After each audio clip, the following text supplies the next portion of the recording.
Welcome back, Time Crunched fans. I'm your host, Coach Adam Pulford. Today we've got a buffet of questions to answer, all questions coming from you, our audience members. So let's get started. First question of the day is this.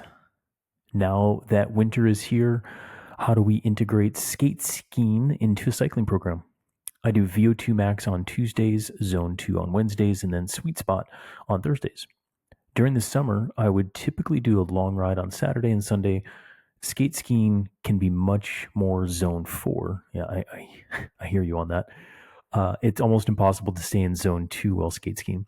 And I find that I'm just exhausted starting the week after a weekend of skiing or biathlon races. Any advice here? Thanks and really enjoy the podcast. Crystal. Yeah, Crystal, skate skiing is hard. Biathlon is hard. I'm a hack at both. Certainly not a professional by any means, but they're awesome sports and they're great for winter cross training or winter training just in general. And if you're like most cyclists, using cross-country skiing as a wintertime cross-training option or a secondary sport, I consider pretty much every session as a hard session. As you said, it feels like Zone 4 or above. And this is because, yeah, it's a hard sport, but it also involves more muscle groups than cycling. Almost, you engage the whole body when you're doing it. And because you're not on skis all year round, there's some inefficiencies that are there due to not being a full-time skier. So if someone is competing as a biathlete as their primary thing, they're going to be on roller skis and stuff like that, and they're just going to become more efficient. They can probably handle some Zone 2 days on that. So either way, my suggestion is if you ski both days on the weekend and even do some racing as it sounds, call those your hard days, threshold and above days, okay? And then Monday, Tuesday, I would consider these your easy days or off. Okay, so let's just say Monday's off, Tuesday is easy because Zone 1 recovery ride. And then Wednesdays, if you're going to do VO2 and Sweet Spot, let's just use that as your examples here. Do your VO2 on Wednesday, Sweet Spot on Thursday, and then Friday can be easy or off.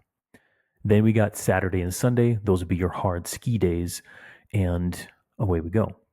Try to pattern your current workouts like this, as this will give you 2 days of recovery before you're coming back to another hard day.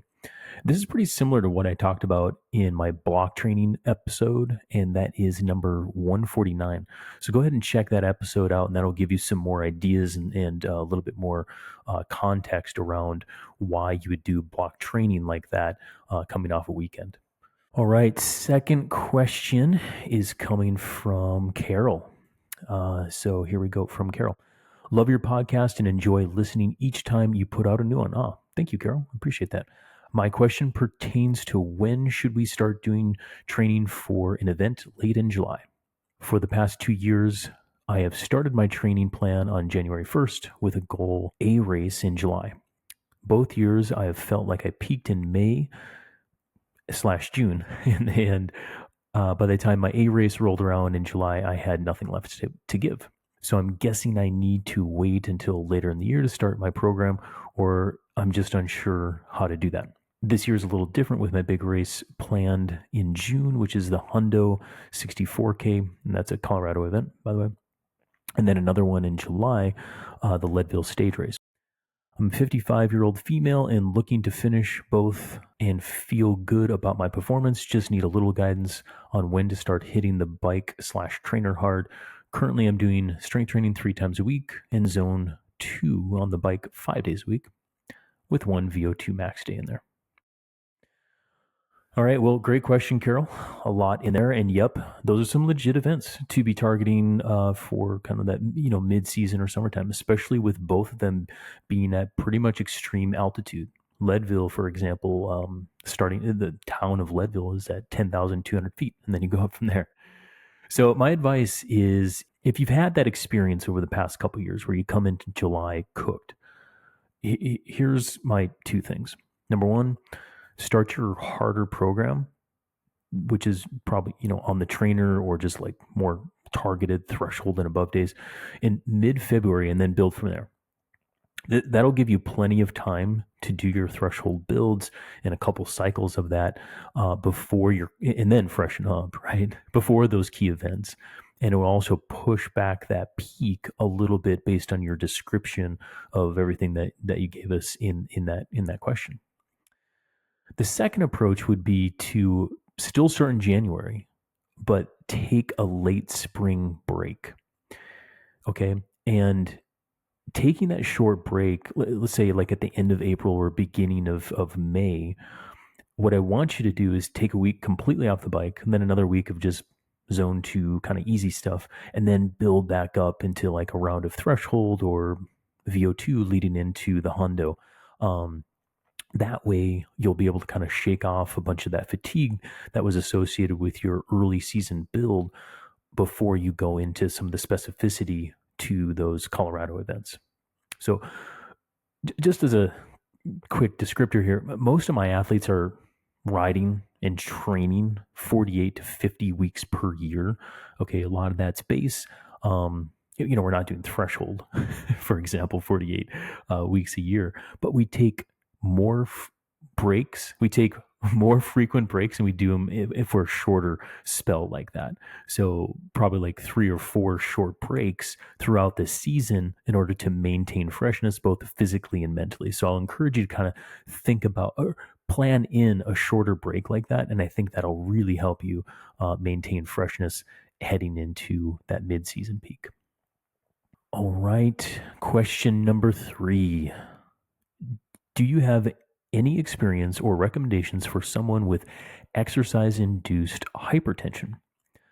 My 30-year-old son is an avid mountain biker, expert level, and skier, just diagnosed with no helpful guidance from the current medical provider.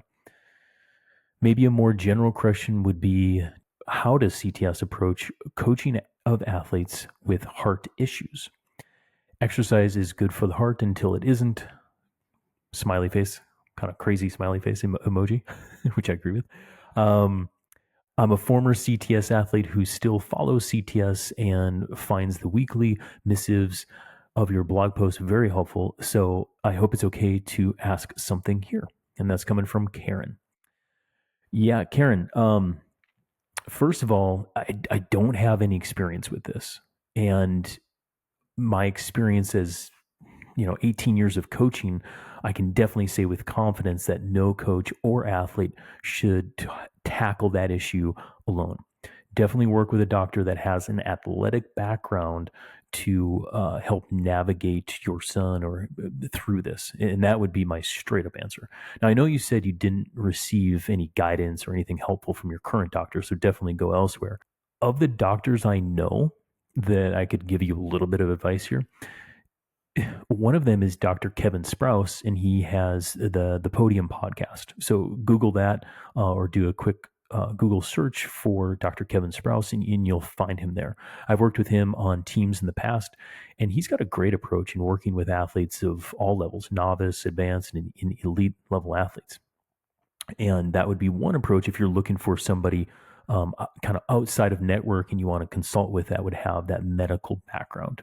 Another one is Peter Attia. He's pretty popular right now, mainstream media, but he's also worked with and consulted with a few of my athletes, and it's always been awesome with great success. So those are 2 that are approachable with medical backgrounds that you could reach out to for an issue like your son's having. And I'll say this as well as all this leads to answering your second question, which is, how do CTS coaches work with issues like this?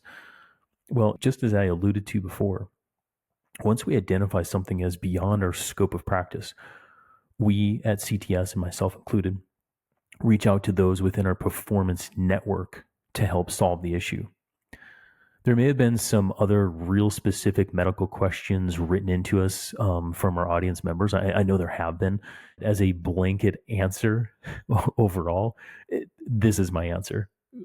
Go find a doctor with a medical background and an athletic background to help solve those questions.